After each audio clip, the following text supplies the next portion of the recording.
water and all the botanicals. And so as it boils, all the vapor goes up through this hat, and then it cools and condenses and comes down and gets reheated again in this in these columns. And it's just basically raining down inside these columns. There's plates in between each one. And each time it just keeps condensing, and it'll drain back into this kettle, and the whole process is carrying on. Eventually, the alcohol that escapes as vapor reaches the top and comes over to the cooling column, and this has a bunch of water pipes around inside of it, which cools it down and brings it back to liquid. And the first alcohol that will come off will pour out of here after this thing's been boiling for maybe an hour. You call that the heads. It's got a lot of methanol and it's mostly methanol. And so the heads get separated, and they can be run through the still again, or we'll collect them in a barrel and dispose of them. And then you collect what's called the hearts, and that has all the aromatic flavors that we collect for the gin. And so from about 210 liters of alcohol that we'll fill this thing up to, you'll collect about maybe 75 liters of hearts. And so 75 liters of hearts, and then the rest of it, the tails, which are still ethyl alcohol, but it's got a lot of fusel alcohols in there as well, and it doesn't taste as good. You'll separate that off, and we can run it through the still again at a later time. But it's pretty straightforward. This thing's got a lot of contraptions added onto it, so that it was actually originally designed for us to install upstairs, and we were going to be able to run the whole thing by pumping everything into it and pumping everything out of it without almost never opening this thing except for cleaning.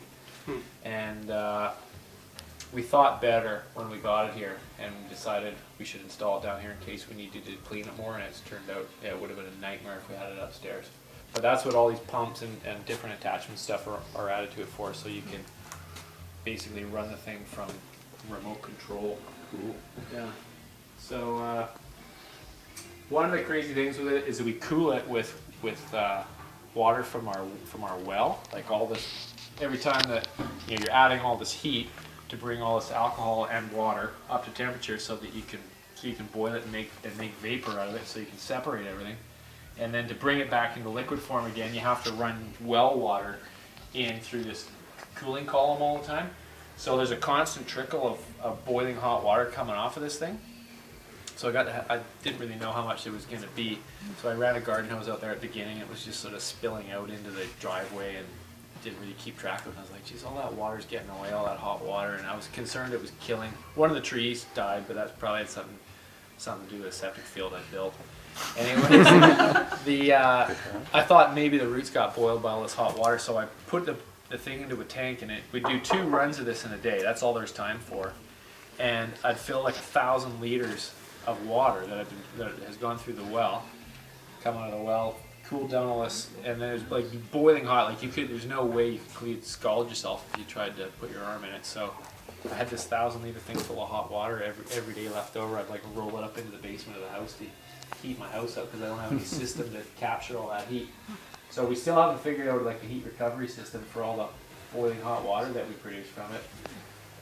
But as far as the gin that you produce, the alcohol, the alcohol that you produce, I mean, you heat the pool with it. I've done that with it, but that's a pain too, because you got to jockey this giant 1,000 liters of boiling hot water up there so that you can reach the must pump over and pump it into the pool. You can run pool water through your cooling jacket though. Yeah, you can do that. Oh no, you can't, because this cooling jacket is part of the internal cleaning system. Like it's interconnected with the inside of the still and everything. So you have to exchange it. It would be dirty.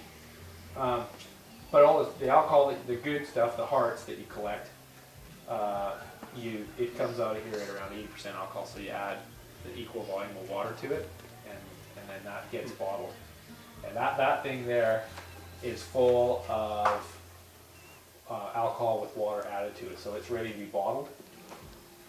And then sometimes we'll have like another 1,000-liter tank in here that's full of just 80% alcohol. So that's like 3,000 liters of gin there? Yeah. That's So we hook up a pump to that 3,000-liter thing of gin and pump up that tank there.